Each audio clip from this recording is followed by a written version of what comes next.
Torch and दोस्तों drama serial गिरे हैं 7 टू लास्ट एपिसोड की कंप्लीट प्रेडिक्शन आप लोग साथ शेयर करेंगे, जिसमें आप लोगों को दिखाया जाएगा कि आखिरकार जो यहाँ पर बहुत ज़्यादा अब उदास खड़ा होता है निम्रा का वालिद और आकर बात करते हैं यहाँ पर राशिद की माँ के साथ। उससे कहते हैं कि मैं ऐसा कभी सोच भी नहीं सकता था कि तुम ऐसी घटिया हरकतें भी कर सकती हो। मैं तो आपके ऊपर बड़ा यकीन करता था, आपको एक बहन की हैसियत देता था, लेकिन तुम इस हद तक जा सकती हो। अपने घर को बर्बाद तुमने खुद किया है।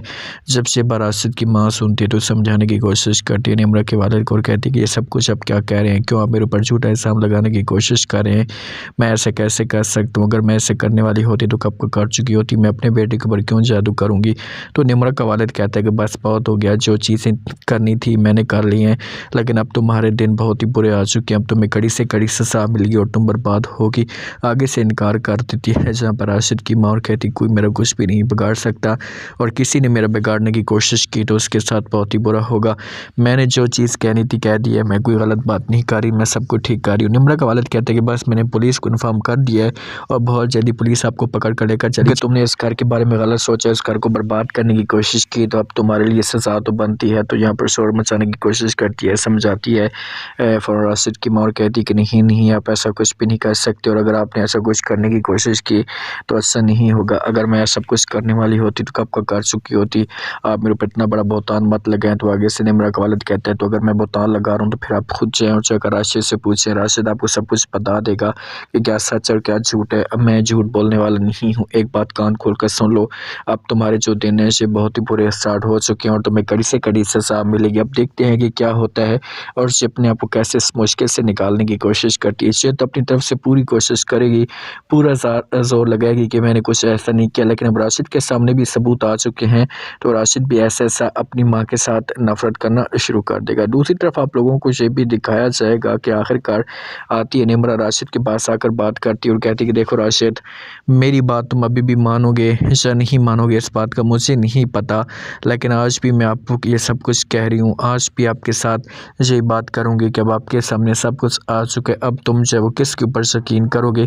जब ये राशिद सुनता है निम्रा को इनकार कर दे तो कहता है कि हाँ निम्रा, मुझे इस बात का एहसास हुआ है, पहले मुझे इस बात का बिल्कुल भी शक नहीं था। मैं तो अपनी माँ के ऊपर यकीन करके बैठा हुआ था। मैंने ये सोचा था कि कभी भी मेरी माँ ऐसा काम नहीं कर सकती, लेकिन अब जाकर मेरी आंखें खुली हैं। तो आगे से निम्रा कहती कि अब तुम क्या करोगे। राशिद कहता है कि देखो निम्रा, तुम जैसा चाहोगे मैं वैसा का वैसा करूँगा। अगर तुम चाहती हो कि मैं इस घर से निकाल दूँ तो ये सब कुछ करूँगा। मुझे इतना आइडिया नहीं था कि मेरी माँ इस हद तक भी जा सकती है। निम्रा कहती है कि राशिद सब कुछ ठीक है, लेकिन अभी कि तुम सोचो कि अब तुमने क्या करना है, क्या इसको इस घर के अंदर रखना है। अगर हम इस घर के अंदर रहेंगे तो ये घर और भी ज़्यादा बर्बाद होगा, क्योंकि अब इसके ऊपर असरात हो चुके हैं और इससे मुकम्मल तौर पर घर को मज़ीद बर्बाद करने की कोशिश करेगी। तो राशिद कहता है कि जैसा तुम चाहोगे वैसा का वैसा होगा। तो निम्रा कहती है कि अच्छा ठीक है, मुझे सोचने का वक्त है, तो उसके बाद हम कुछ ना कुछ डिसाइड करके करते हैं। लेकिन एक बात याद रखना, हमें हर सूरत में ये घर छोड़ना होगा। इस घर में काला जादू है और इस जादू से अगर हम ना निकले तो फिर ये घर और भी ज़्यादा बर्बाद हो जाएगा और भी ज़्यादा मुसीबतें आ जाएगी। तो राशिद कहते हैं कि मैं एक दफ़ा अपनी माँ के पास जाता ज़रूर हूँ, उसको समझाने की एक दफ़ा ज़रूर कोशिश करता हूँ। अगर वो मेरी बात मान लेती तो फिर तो ठीक है।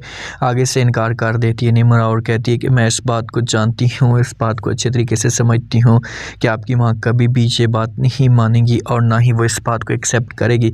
अगर आपने ट्राई करना है तो जी बिस्मिल्लाह कर देख लें। तो राशिद कहते हैं कि अच्छा ठीक है। निम्रा आती है और आकर बात करती है राशिद की माँ के साथ। उसे कहती है कि तुमने कभी सोचा था कि तुम इस हद तक भी जाओगी। मैंने कभी भी नहीं सोचा था कि तुम ऐसी बनोगी और ये सब कुछ करोगी। इस बात का मुझे आज बहुत दुख है। जब ये बात फ़ौरन सुनती है राशिद की माँ तो वो रोना धोना शुरू कर देती है और नाटक करती और हाथ जोड़ती और कहती कि जो कुछ भी होना था वो तो हो चुका है, लेकिन मैं आप लोगों के सामने रिक्वेस्ट करती हूँ, हाथ जोड़ती हूँ कि ऐसा मत करें। आगे से इनकार कर देती है फ़ौरन निम्रा और कहती है कि अब कुछ भी नहीं हो सकता। अब तुम्हारा ये असली चेहरा सबके सामने मैं रखूँगी। सदब भी वहाँ पर मौजूद होती है। सदब भी हाथ जोड़ती है लेकिन कोई भी बात नहीं सुनते यहाँ पर सदफ और ना ही निम्रा। अब देखते हैं कि क्या होता है यहाँ पर राशिद की माँ के साथ, क्या ऐसे कड़ी से कड़ी सज़ा मिलती है या नहीं, क्योंकि ये तो अपनी तरफ से पूरी कोशिश कर रही है ये जोर लगा रही है कि माहौल को एडजस्ट किया जा सके, लेकिन अब सारे के सारे इसके ख़िलाफ़ हो चुके हैं। अब इसको अगर यहाँ पर सज़ा नहीं मिल रही तो फिर भी अपनी हरकतें करेगी, तो इससे बेहतर है कि इसे पुलिस के हवाले कर दीजिए। आप लोग इस बारे में क्या कहते हैं, अपना फीडबैक मुझे लाजमी दें और चैनल को भी लाजमी आप लोगों ने सब्सक्राइब कर देना है। अपना ख़ास ख्याल करें। शुक्रिया। अल्लाह हाफिज़।